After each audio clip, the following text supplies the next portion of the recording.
রাজ্য এবং রাজ্যের বাইরে একাধিক ঘটনা যেখানে প্রশ্নের মুখে পড়ছে নারী নিরাপত্তা।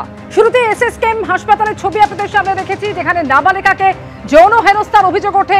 অন্যদিকে গাইঘাটা, সেখানে চিকিৎসকের বোনে শ্লীলতাহানি। এরই পাশাপাশি বীরভূমের মোহাম্মদ বাজার, দক্ষিণেশ্বর, উলুবেড়িয়া যেখানে আক্রান্ত হয়েছেন মহিলা চিকিৎসক, আর বেঙ্গালুরুতে সেখানেও এক বাঙালিকে গণধর্ষণের অভিযোগ উঠেছে। আর এর মধ্যে এসএসকেএম হাসপাতাল, যেখানে নাবালিকাকে যৌন হেনস্থার ঘটনা ঘটলো, যেটা অভিযোগ যে ট্রমা কেয়ারে শৌচাগারে নিয়ে গিয়ে যৌন হেনস্থার অভিযোগে গ্রেফতার করা হয়েছে এনআরএস হাসপাতালের এক কর্মীকে। অভিযুক্ত অমিত মল্লিককে গ্রেফতার করেছে ভবানীপুর থানার পুলিশ, যিনি আগে শম্ভুনাথ পণ্ডিত হাসপাতালে গ্রুপ ডি পদে কর্মরত ছিলেন। এসএসকেএম হাসপাতালেও যাতায়াত ছিল অভিযুক্ত এই অমিত মল্লিকের।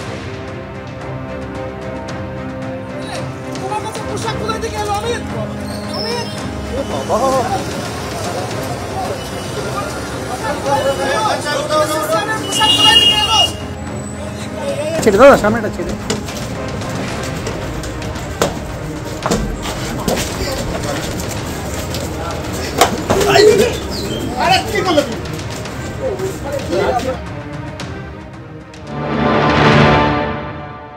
ঘটনাটি ঘটেছে গতকালকের। এসএসকেএম হাসপাতালে এসেছিলেন 15 এক নাবালিকা, এবং সেক্ষেত্রে সে চিকিৎসা করানোর জন্য ওপিডিতে চিকিৎসকের কাছে দেখাতে এসেছিলেন। পরিবারের লোকজন যখন টিকিট করাতে ব্যস্ত, তখন অভিযোগ যেটা যে এসএসকেএম হাসপাতালের মধ্যে অমিত মল্লিক নামে একজন যুবক, বছর 34-এর, সে হচ্ছে গ্রুপ ডি স্টাফ ছিল, যেমনটা জানা যাচ্ছে শম্ভুনাথ পণ্ডিত হাসপাতালে আগে, এবং তার জন্য এই গ্রুপ ডি স্টাফেদের যে ড্রেস হয়, ইউনিফর্ম হয়, সেই ইউনিফর্ম সে পরেছিল এবং সেইটা পরে এসএসকেএম হাসপাতালে এসেছিল। কারণ শম্ভুনাথ পণ্ডিত হাসপাতালে যারা কর্মরত থাকে তারা কিন্তু এসএসকেএম হাসপাতালে আসে, এবং সেইটা পরে যখন কালকে সে থাকে, তখন এই নাবালিকাকে সে হচ্ছে কথার অছিলায় ভুলিয়ে নিয়ে গিয়ে ট্রমা কেয়ার সেন্টারে সেখানে নিয়ে যায় বলে অভিযোগ, এবং তারপর সেখানে শৌচাগারের মধ্যে নাবালিকাকে নিয়ে গিয়ে সেখানে তাকে কিন্তু যৌন নির্যাতন করে বলে অভিযোগ। এবং গোটা বিষয়টি জানার পরবর্তীকালে ওই নাবালিকা চিৎকার করে নিরাপত্তা রক্ষীরা জানতে পারেন, যারা উপস্থিত পুলিশ কর্মী তারা জানতে পারেন এসএসকেএম এর যে আউটপোস্ট রয়েছে সেই আউটপোস্টে নিয়ে যাওয়া হয় নাবালিকাকে, তার পরিবারকে, এবং সেই এসএসকেএম আউটপোস্ট থেকে বর্তমান যে জায়গায় দাঁড়িয়ে রয়েছে ভবানীপুর থানা, সেই ভবানীপুর থানা পুলিশের কাছে খবর যায়, অভিযোগ দায়ের হয়, এবং এই অভিযোগ দায়েরের পর গতকাল রাত্রেবেলা প্রগতি ময়দান থানা এলাকার ধাপা থেকে অমিত মল্লিক নামে বছর 34 এই যুবককে গ্রেপ্তার করেছে। এবং এই অমিত মল্লিককে, এই অমিত মল্লিক হচ্ছে এসএসকেএম হাসপাতালে আগে তার যাতায়াত ছিল, শম্ভুনাথ পণ্ডিত হাসপাতালে গ্রুপ ডি স্টাফ ছিল, এবং এই অমিত মল্লিক বর্তমানে এনআরএস হাসপাতালের কর্মী বলে জানতে পারা যাচ্ছে।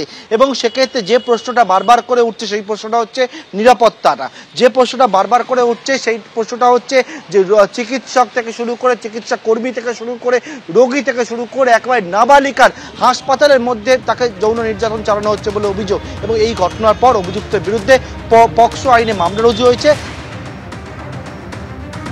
রাজ্যে একের পর এক ঘটেছে ওই ধরনের ঘটনা নিয়ে রাজ্যের মন্ত্রী ফিরহাদ হাকিম বলছেন, শক্ত হাতে এই ধরনের ঘটনার মোকাবিলা করতে হবে।